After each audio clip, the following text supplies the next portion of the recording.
Hello नमस्कार, जय हिंद, वंदे मातरम। आप देख रहे हैं जियो न्यूज और हम आपके लिए लेकर आए हैं देश दुनिया की, आपके राज्य शहर की सिलेक्टेड काम की फटाफट बड़ी खबरें। लेकिन उससे पहले यदि आपने हमारे चैनल को सब्सक्राइब नहीं किया है तो चैनल को सब्सक्राइब करके बेल नोटिफिकेशन ऑन करें और इस वीडियो को ज्यादा से ज्यादा लाइक और शेयर करें। बड़ी खबरें देखने से पहले आपके लिए आज का सवाल, भारत सरकार का संवैधानिक मुखिया कौन होता है? ऑप्शन ए प्रधानमंत्री, ऑप्शन बी राष्ट्रपति, ऑप्शन सी महान्यायवादी और ऑप्शन डी भारत का मुख्य न्यायाधीश। इस सवाल का जवाब हमें कमेंट करें और आप किस राज्य और शहर की ज्यादा खबरें देखना चाहते हैं हमें कमेंट करके बताएं ताकि हम आपके राज्य शहर की ज्यादा खबरें दिखा सकें। चलिए अब देखते हैं आज की फटाफट बड़ी खबरें। बिहार में 125 यूनिट बिजली फ्री मिलेगी। चुनाव से पहले सीएम नीतीश कुमार का ऐलान, 1 अगस्त 2025 से मिलेगा फायदा। बिहार के लोगों को 125 यूनिट बिजली मुफ्त में मिलेगी। इसके साथ ही अगले 3 वर्षों में घरेलू उपभोक्ताओं को सौर ऊर्जा का भी लाभ मिलेगा। मुख्यमंत्री नीतीश कुमार ने एक्स पर इसका ऐलान किया है। बता दें कि सीएम नीतीश कुमार ने एक्स पर बताया कि हम लोग शुरू से ही सस्ती दरों पर सभी को बिजली उपलब्ध करा रहे हैं। अब हमने तय किया है कि 1 अगस्त 2025 से यानी कि जुलाई महीने के बिल से ही राज्य के सभी घरेलू उपभोक्ताओं को 125 यूनिट तक बिजली का कोई भी पैसा नहीं देना पड़ेगा। इससे राज्य के कुल 1,67,00,000 परिवारों को लाभ मिलेगा। हमने ये भी तय किया है कि अगले 3 वर्षों में इन सभी घरेलू उपभोक्ताओं से सहमति लेकर उनके घर की छतों पर अथवा नजदीकी सार्वजनिक स्थल पर सौर ऊर्जा संयंत्र लगाकर लाभ दिया जाएगा। 71.38 लाख वोटर्स के नाम कट सकते हैं। 35.69 लाख लोग पते पर नहीं मिले। 12,55,000 लोगों की जानें जा चुकी हैं। 17 लाख वोटर्स नए पते पर देंगे वोट। बिहार वोटर लिस्ट से 71,38,870 वोटरों का नाम लगभग कटना तय हो गया है। बता दें कि निर्वाचन आयोग ने बिहार में वोटर लिस्ट रिवीजन को लेकर डेटा जारी किया है। आयोग ने कहा है कि करीब 35,69,435 लोग अपने पते पर नहीं मिले हैं। ऐसे वोटर्स के बारे में संबंधित बीएलओ यानी बूथ लेवल ऑफिसर से रिपोर्ट ली गई है। आयोग का मानना है कि इनमें से कुछ लोग स्थायी रूप से बाहर चले गए हैं या फिर उनका पता बदल चुका है। इसके अलावा सत्यापन के दौरान 12,55,620 मतदाताओं की जान जाने की पुष्टि हुई है। आयोग ने स्पष्ट किया है कि मृत मतदाताओं के नाम आधार लिंक के माध्यम से मतदाता सूची से हटाए जाएंगे ताकि आने वाले विधानसभा और लोकसभा के चुनाव में प्रॉपर लिस्ट रहे। पेट्रोलियम मंत्री बोले, पेट्रोल डीजल के दाम घट सकते हैं। अगर कच्चे तेल की कीमत $65 प्रति बैरल रही तो 2 से 3 महीने में कटौती संभव। देश में पेट्रोल डीजल के दाम कम हो सकते हैं। पेट्रोलियम और प्राकृतिक गैस मंत्री हरदीप सिंह पुरी ने कहा कि अगर कच्चे तेल की कीमत लंबे समय तक $65 प्रति बैरल तक बनी रहती है तो उम्मीद कर सकते हैं कि अगले 2-3 महीनों में पेट्रोल डीजल के दाम में कटौती होगी। ये बात उन्होंने दिल्ली में चल रही ऊर्जा वार्ता 2025 में कही है। हालांकि उन्होंने ये भी कहा कि ये स्थिर स्थिति पर निर्भर करता है। अगर कोई बड़ा भू राजनीतिक घटनाक्रम जैसे कि ईरान इजराइल तनाव होता है तो स्थिति बदल सकती है। दरअसल तेल की कीमतें हाल ही में $65 प्रति बैरल पर आ गई हैं, जिससे ऑयल मार्केटिंग कंपनियों का मुनाफा बढ़ रहा है। तो ऐसे में सरकार पेट्रोल डीजल के दाम घटाकर जनता को राहत दे सकती है। एसबीआई ने एफडी पर ब्याज दरों में की कटौती। अब सामान्य नागरिकों को 6.45% तक का ब्याज मिलेगा। स्टेट बैंक ऑफ इंडिया यानी कि एसबीआई ने फिक्स्ड डिपॉजिट एफडी की ब्याज दरों में 0.15% तक की कटौती की है। एसबीआई में एफडी कराने पर अब सामान्य नागरिकों को 3.05% से 6.45% तक का ब्याज मिलेगा। नई ब्याज दरें 15 जुलाई से लागू हो गई हैं। इससे पहले बैंक ने जून और मई में भी ब्याज दरों में कटौती की थी। एसबीआई ने अपनी स्पेशल फिक्स्ड डिपॉजिट स्कीम अमृत वृष्टि की ब्याज दरों में कोई कटौती नहीं की है। अब एसबीआई अमृत वृष्टि के तहत 444 दिनों के लिए एफडी कराने पर 6.60% का सालाना ब्याज मिलता रहेगा। वहीं सीनियर सिटीजन को सालाना 7.10% के हिसाब से ब्याज मिलेगा। रिटायरमेंट से पहले ही निकाल सकेंगे अब पीएफ का सारा पैसा। सरकार रिटायरमेंट फंड निकासी नियमों में बड़े बदलाव की कर रही है प्लानिंग।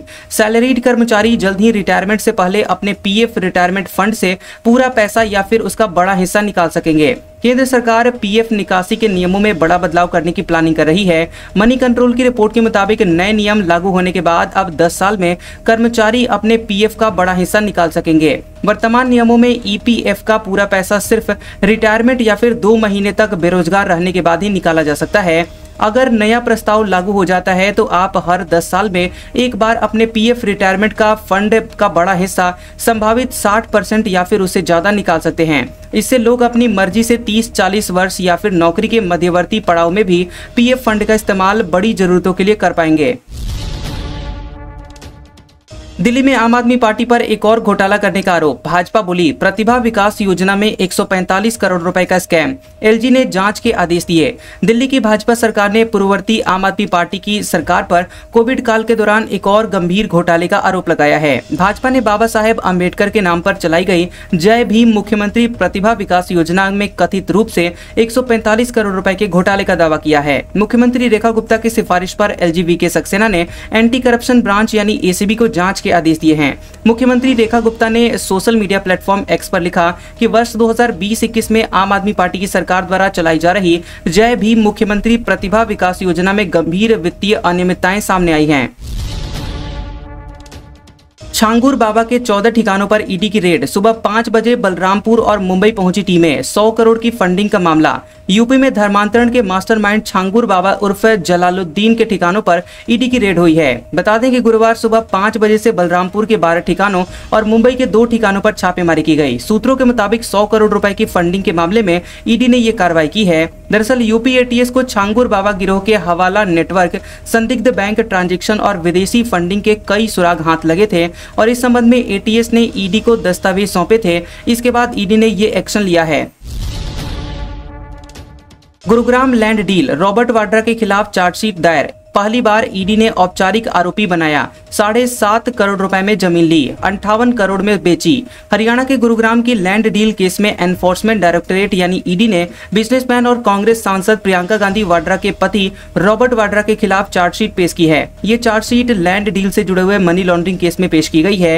ये पहली बार है कि किसी भी जांच एजेंसी ने किसी आपराधिक मामले में रॉबर्ट वाड्रा के खिलाफ आरोप पत्र दायर किया है। वाड्रा के अलावा इस चार्जशीट में कई अन्य लोगों के साथ ही कंपनियों के नाम भी शामिल हैं। बता दें कि ये मामला सितंबर 2008 का है, जो गुरुग्राम के शिकोहपुर अब सेक्टर 83 है, वहां लैंड डील से जुड़ा हुआ है। इस केस में रॉबर्ट वाड्रा के साथ हरियाणा के तत्कालीन मुख्यमंत्री Bhupendra Singh Hooda, real estate company DFL और एक प्रॉपर्टी डीलर के खिलाफ साल 2018 में एफआईआर दर्ज की गई थी। एफआईआर में भ्रष्टाचार, जालसाजी और धोखाधड़ी समेत अन्य आरोप लगाए गए हैं। Ahmedabad plane crash, Wall Street Journal का दावा, कैप्टन ने बंद की फ्यूल सप्लाई। भारतीय एक्सपर्ट्स का सवाल, क्या उनके पास हमसे ज्यादा जानकारी है? अहमदाबाद में 12 जून को क्रैश हुए एयर इंडिया के विमान के दोनों पायलटों के बीच आखिरी बातचीत को लेकर नया दावा सामने आया है। दरअसल अमेरिकी अखबार वॉल स्ट्रीट जर्नल WSJ ने अपनी रिपोर्ट में बताया है कि विमान के कैप्टन सुमीत सभरवाल ने इंजनों में फ्यूल की सप्लाई रोकी थी। WSJ ने बताया कि यह खुलासा दोनों पायलटों के बीच बातचीत की कॉकपिट रिकॉर्डिंग से हुआ है। वॉइस रिकॉर्डिंग से पता चला कि बोइंग विमान उड़ा रहे को पायलट क्लाइव कुंदर ने कैप्टन सुमीत सभरवाल से पूछा कि आपने फ्यूल स्विच को कट ऑफ पोजीशन में क्यों कर दिया। सवाल करते समय को पायलट हैरान थे, उनकी आवाज में घबराहट थी, जबकि कैप्टन सुमीत शांत दिखे।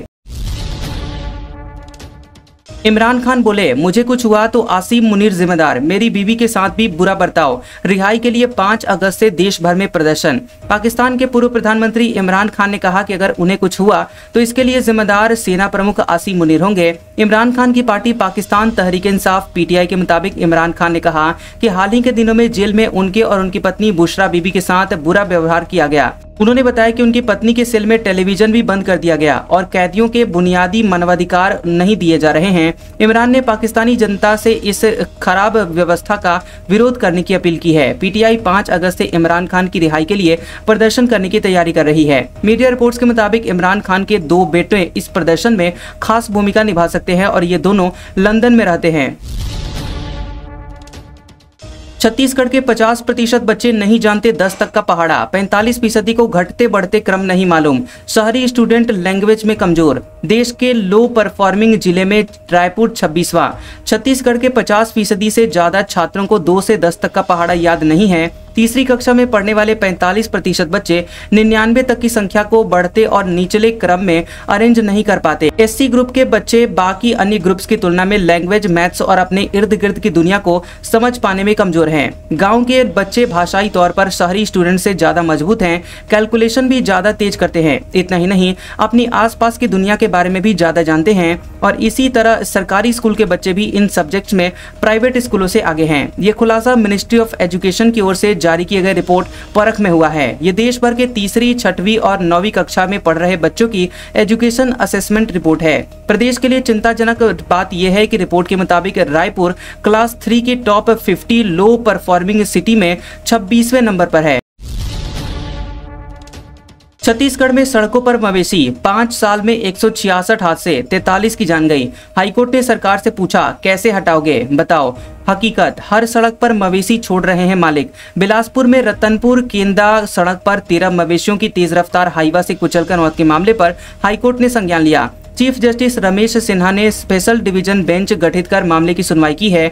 इस दौरान चीफ जस्टिस सिन्हा ने सख्त लहजे में कहा कि हाईकोर्ट इस मामले की मॉनिटरिंग कर रहा है। इसके बाद भी लगातार ऐसी घटनाएं हो रही हैं। पहले भी सुनवाई के दौरान नगर निगम से लेकर पंचायतों तक जवाबदेही तय की गई थी, लेकिन अब भी ऐसी घटनाएं होना दुखद है। अब जवाबदेही तय करते हुए संबंधित अफसरों के सर्विस रिकॉर्ड में दर्ज करने को कहना पड़ेगा। और इस मामले पर हाईकोर्ट ने मुख्य सचिव और NHAI के प्रोजेक्ट मैनेजर को शपथ देने के निर्देश दिए हैं। सुपर स्वच्छ लीग में इंदौर नंबर 1, भोपाल को देश के दूसरे सबसे साफ शहर का अवार्ड, उज्जैन, जबलपुर, देवास, बुधनी को भी पुरस्कार। मध्य प्रदेश का स्वच्छता सर्वे 2024 की अलग अलग श्रेणियों में शानदार प्रदर्शन रहा है और 10 लाख से ज्यादा आबादी वाले शहरों की सुपर स्वच्छ लीग सिटी कैटेगरी में इंदौर एक बार फिर नंबर 1 बना है। वहीं 3 से 10 लाख की आबादी वाले शहरों की लीग में उज्जैन चौथे पायदान पर रहा। इसी तरह 20,000 से कम आबादी की कैटेगरी में बुधनी ने 5वां स्थान हासिल किया। वहीं सामान्य स्वच्छता रैंकिंग में अहमदाबाद पहले और भोपाल दूसरे स्थान पर रहा। जबलपुर नंबर 5 और ग्वालियर नंबर 14 पर रहा। अतिथि शिक्षक नहीं लगा रहे मोबाइल ऐप से अटेंडेंस, स्कूल शिक्षा विभाग ने कहा मानदेय नहीं मिलेगा। अतिथि शिक्षक संघ की अवकाश देने की मांग। मध्य प्रदेश में शिक्षक और अतिथि शिक्षक यानी गेस्ट टीचर्स की ई-अटेंडेंस व्यवस्था जुलाई के पहले 15 दिनों में पूरी तरह से फेल हो गई। इसी को देखते हुए स्कूल शिक्षा विभाग ने अब सख्त कदम उठाया है। विभाग ने सभी जिलों के अधिकारियों को निर्देश दिया है कि 18 जुलाई से जो गेस्ट टीचर ई-अटेंडेंस यानी ऐप से अटेंडेंस नहीं लगाएंगे उन्हें गैर हाजिर माना जाएगा और उनका मानदेय यानी वेतन नहीं दिया जाएगा। MP में हिंदी में डॉक्टरी की पढ़ाई फेल, 3 साल में किताबों पर 10 करोड़ खर्च, एक भी स्टूडेंट्स ने हिंदी में परीक्षा नहीं दी। मध्य प्रदेश में हिंदी में डॉक्टरी पढ़ाने वाला प्रोजेक्ट पूरी तरह से कामयाब नहीं हुआ है। सरकार ने 10 करोड़ रुपए खर्च कर हिंदी में किताबें छपवाई, लेकिन एक भी छात्र ने परीक्षा में सवालों के उत्तर हिंदी में नहीं लिखे। दरअसल 3 साल पहले 2022 में बड़े जोर शोर से मध्य प्रदेश में हिंदी में MBBS की पढ़ाई शुरू करने की इस बात कही गई थी और शुरू की गई थी। खुद केंद्रीय गृह मंत्री अमित शाह ने MBBS की हिंदी अनुवादित किताबों का विमोचन करने के लिए आए थे। उस समय सरकार ने दावा किया था कि इससे उन छात्रों को फायदा मिलेगा जो कि हिंदी मीडियम से पढ़ाई कर मेडिकल कोर्स में दाखिला लेते हैं। मेडिकल कॉलेज के स्टूडेंट से बात किए गए तो उन्होंने कहा कि वे हिंदी की बजाय अंग्रेजी को ज्यादा तवज्जो दे रहे हैं क्योंकि उन्हें अपना फ्यूचर भी देखना है। वहीं भोपाल के गांधी मेडिकल कॉलेज की डीन ने बताया कि पाठ्यक्रम हिंदी में होने के बाद से पढ़ाने के तरीके में ज्यादा बदलाव नहीं आया है। अलवर में गर्भवती महिलाओं को दी गई बांझपन की दवा, बिना बीमारी के मरीजों को दी महंगी दवाइयां। RGHS योजना में 100 करोड़ से ज्यादा का घोटाला। राजस्थान सरकार की RGHS योजना में डॉक्टर और मेडिकल स्टोर वालों ने मिलकर करोड़ों रुपए का घोटाला किया है। विभागीय ऑडिट रिपोर्ट में चौंकाने वाले खुलासे हुए हैं। बिना बीमारी के मरीजों को महंगी दवाइयां लिखी गई और अकेले अलवर जिले में ये घोटाला 100 करोड़ रुपए से ज्यादा का है। जांच में सामने आया कि शिवाजी पार्क प्राथमिक स्वास्थ्य केंद्र PHC में गर्भवती महिला को बांझपन की दवाइयां दी गई। पहाड़गंज PHC में स्वस्थ आंखों वाले मरीज को आई ड्रॉप लिखी गई। रामगढ़ सामुदायिक स्वास्थ्य केंद्र CHC में पति पत्नी को एक जैसी दवाइयां दी गई और गैर डायबिटिक मरीजों को शुगर की दवाइयां लिखी गई। अशोक गहलोत बोले, अमित शाह जवाब दें, कन्हैयालाल परिवार को न्याय कब मिलेगा। मुआवजे पर बीजेपी ने झूठ फैलाया, हमारी सरकार जाने का ये सबसे बड़ा कारण। पूर्व CM अशोक गहलोत ने अमित शाह के जयपुर दौरे के बीच उदयपुर के कन्हैयालाल टेलर मर्डर पर अब तक ANI की जांच पूरी होने पर सवाल उठाए हैं। गहलोत ने अमित शाह से कन्हैयालाल मर्डर मामले में अब तक परिवार को न्याय नहीं मिलने पर जवाब देने की मांग की है। गहलोत ने कन्हैयालाल हत्याकांड को अपनी सरकार जाने का सबसे बड़ा कारण माना। कैराना सांसद से अभद्रता पर अखिलेश यादव नाराज हुए, बोले जो सांसद का सम्मान नहीं करता वो आम जनता का क्या करेगा। समाजवादी पार्टी का कलेक्ट्रेट में प्रदर्शन। कैराना से समाजवादी पार्टी की सांसद इकरा हसन से ADM द्वारा अभद्रता करने का मामला दिल्ली से लेकर लखनऊ तक तूल पकड़ता जा रहा है। अब विपक्ष की पार्टियों ने भी अपना गुस्सा दिखाना शुरू कर दिया है। पूर्व सीएम एवं समाजवादी पार्टी के प्रमुख अखिलेश यादव ने एक्स पर सांसद इकरा हसन की फोटो शेयर की। प्रशासनिक व्यवस्था पर सवाल उठाते हुए लिखा कि जो अधिकारी एक सांसद का सम्मान नहीं करता, वो आम जनता का क्या सम्मान करेगा। लखनऊ में माध्यमिक शिक्षकों का प्रदर्शन, ऑफलाइन ट्रांसफर लिस्ट जारी करने की मांग, निदेशक के शिविर कार्यालय पर जुटे। माध्यमिक शिक्षा विभाग द्वारा ऑफलाइन ट्रांसफर लिस्ट यानी कि तबादला सूची जारी न करने से नाराज एडेड माध्यमिक स्कूलों के शिक्षक पार्क रोड स्थित शिक्षा निदेशालय लखनऊ पर धरना दिए। एक दिन पहले बुधवार को उत्तर प्रदेश माध्यमिक शिक्षक संघ एकजुट के प्रदेश अध्यक्ष सोहन लाल वर्मा ने 2 पदाधिकारियों से ऑनलाइन बैठक कर धरना प्रदर्शन की घोषणा की थी। प्रदेश भर के शिक्षक निदेशालय पहुंचकर धरना दिए। प्रदर्शन कर रहे शिक्षकों का कहना है कि पहले विभाग ने ऑफलाइन ट्रांसफर के लिए सभी फॉर्मेलिटीज पूरी करवाई, शासनादेश जारी कर कहा कि 30 जून तक इसकी लिस्ट जारी की जाएगी। अब विभाग के अफसर कहते हैं कि सिर्फ विशेष परिस्थितियों में ही ऑफलाइन ट्रांसफर होंगे। गाजियाबाद में अब तेज स्पीड में गाड़ी नहीं चला पाएंगे। ITMS से 16 स्थानों पर निगरानी की जाएगी। 53 करोड़ रुपए खर्च होंगे। गाजियाबाद में 15 अक्टूबर के बाद तेज रफ्तार से गाड़ी चलाने वाले लोगों पर ब्रेक लगाने की तैयारी है। शासन के निर्देश पर ITMS से 16 प्रमुख स्थानों पर नजर रखी जाएगी। इसके लिए 2 करोड़ 43 लाख रुपए की लागत से बनी इंटीग्रेटेड ट्रैफिक मैनेजमेंट सिस्टम की बिल्डिंग भी बनकर तैयार हो गई है।